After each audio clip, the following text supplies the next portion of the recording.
you okay? Yeah, good, thank you. Good. Defeated against Warrington on Friday, but many positives taken from it. Yeah, absolutely. I thought main one being that we competed for the entirety of the game, and other than probably, I think the big stat for us was probably possession, and that came down to discipline. Penalties and 6 agains that didn't go in our favour. So, like I said post game, that I thought the yardage penalties were big pressure release for Warrington on too many occasions, and it took its toll in the end. Yeah, last week you talked about living in the moment. It's a real positive message. I've been thinking about that all week, to send out to everyone at the club and outside the world too. Oh yeah, it's. You sound like the president there, So, but yeah, it's. I think sometimes when you've not got a choice other than to do so, then you realise actually it's not a bad way of going about things, is it, in general life? So yeah, we'll continue to do that. Yeah, you brought in Olly Russell at half-back. Tell us a bit about him.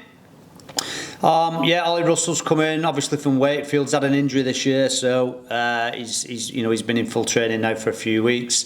Wakefield are on fire at the minute, so he's joined us for some game time, and obviously Danny Richardson going back, it filled that gap for us as well. So Ollie's been a consistent performer, mainly at Huddersfield in his career. He's been there. He was at Huddersfield for 8 years. So this year's been probably a real challenging, exciting year for him, and he's going to different clubs and learning new things. So he's a good lad.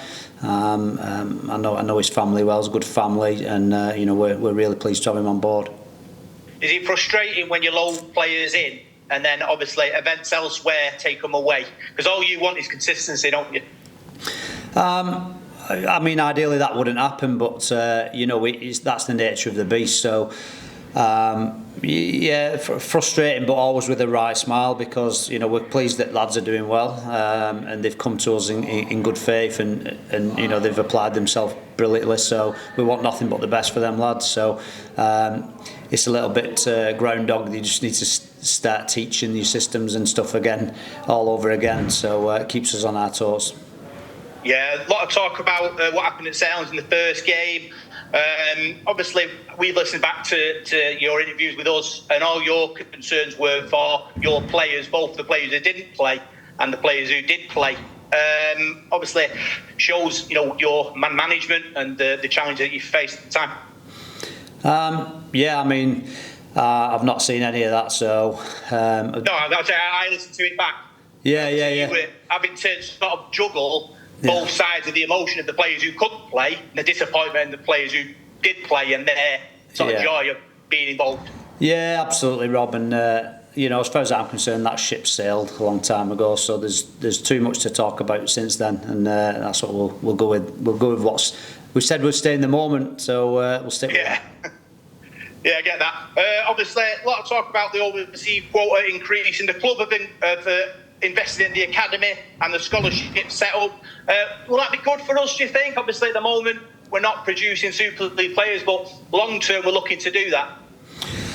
I think in the moment where we're at, then it probably have little bearing on us, if I'm being honest. And again, we've got more fires to fight before we even get into them sort of discussions. So I've got strong opinions on all of that, and quotas, etc. But they're a pointless thing for me to have at this moment in time. Like I said before, there's bigger fish to fry. Yeah, I suppose, like you say, with the transfer deadline day being pushed back, I suppose we can't really see whether that's a good thing or a bad thing for us until the carousel stops spinning. Yeah, exactly. It's all irrelevant to us. We're just concentrating on what we have got to deal with now, and that's all. I guess for the teams who have the luxury of whether extending the quotas or bringing people in, and etc. So all we need is, as we've always said, is some stability off the field, and then we can start worrying about what's going on the field. Yeah, final one from me. Castleford this week. Obviously, the head coach has departed. Is it a good time or a bad time to play him, do you think? We'll know that at the end of the game on Sunday. I think I'm good friends with Chris Chester. We're teammates for a long time at Halifax, so I know he'll step in there and he'll do a good job. I have a lot of sympathy and empathy for Danny. It's a tough game that we're in, isn't it? And so it's who knows. But as I said, I think after the game at the weekend, Castleford have been on their own journey. They're certainly trying to find some consistency within, in their performances, and they've showed glimpses of it. So they're a capable side that we will respect with everything. Brilliant, Paul. Good luck. Thanks, mate. Well, yeah. Hi, Paul. It's Alex. Hi, okay. Alex. Hiya. Just on going back to Danny Richardson and Oliver Russell, on Richardson, he made I know he was only there for a fortnight, but he made quite an impact, didn't he? Yeah, I thought he was great. He was great off the field as well. The things that you guys don't see. So, and then you saw his game build nicely from his first to his second. Thought he was really good, instrumental in a lot of the good stuff that we did, and he will look like a far more cohesive team with Danny in. He's a confident player. He speaks well and communicates well. So it was unfortunate for us, but good for him that he's worked himself back into his parent club. Did that? You mentioned some of the things he did off the field. Did that sort of help some of the young players as well? Well, it helps everybody because he's communicated well. So your communication gives you clarity, and communication and clarity give you accountability. So it's a domino effect. That's what we want. That's what good halfbacks do. That's why they're the generals. That's why everybody's seeking and talk about the spine all the time. So the influence was from everybody. For everybody. And from him coming in, and now obviously and Russell coming in, the fact that Danny could kind of slot in, I guess says a lot about the environment that you have created, even amongst everything that else has been going on, and all the difficulties of players arriving and departing. The fact they can come in and feel welcome, that's a testament, isn't it, to what you and the guys have been doing? Testament to everybody, really. I think the players for embracing and looking after and making sure their communication is good, so they can get to pick up the language really quick. And the vernacular that we use here at Salford, and credit to the staff for committing to new players, and some have been short term, some have been long term, but each time they've had equal commitment from the staff. So. But we've got a structure in place, and we've got rules and principles, and that they are always helpful to fall back on when people are coming and going. We'll stick to that, and obviously it takes, the longer you're here, the better that we can work towards that. But it's credit to everybody. And you scored 12 against the Wire. I think that's the most points you've had on the board in 6 rounds. I mean, how much does that please you? The fact that that's positive. We should have had some more tries. I felt we obviously being when you're losing consistently, then that affects confidence, and probably confidence affects the ability to have a little bit more patience in crucial areas and at crucial times where when you've got a winning habit, you have that little bit more patience. So we got over the whitewash obviously, and chalked a few points up through some goal kicks from having field position, which we earned. It was a step forward. Like I said, we competed, but we're not getting excited about scoring 12 points, that's for sure. No, I wouldn't expect you to. I presume from what you said to Rob, you don't want to comment on those reports about rugby commercial and the potential points deduction from that Saints opening round. Yeah, that's right. I don't. Oh, I'm back on. Yeah, no worries. With Cass, I mean, Luke fixtures, I know we've probably spoken about this before, but your thoughts on them again? Not too fussed, mate, either way. It's just, that's our opposition this week, and we'll play them. So, Luke fixtures, yeah, probably they're not ideal. I don't think anybody would ever say that they're ideal, but that's what we've got at the minute. So it's for me, it's again, I put my energy in the places that I can have an effect. Talking or whinging or feeling bad about loot fixtures is not doing me any good or anybody else. So no comment again. All right, thank you, mate. Good luck. Cheers. Cheers. Hi, Paul. It's Aaron. Hope you're well. Hi, Aaron. Yeah, good. Thank you.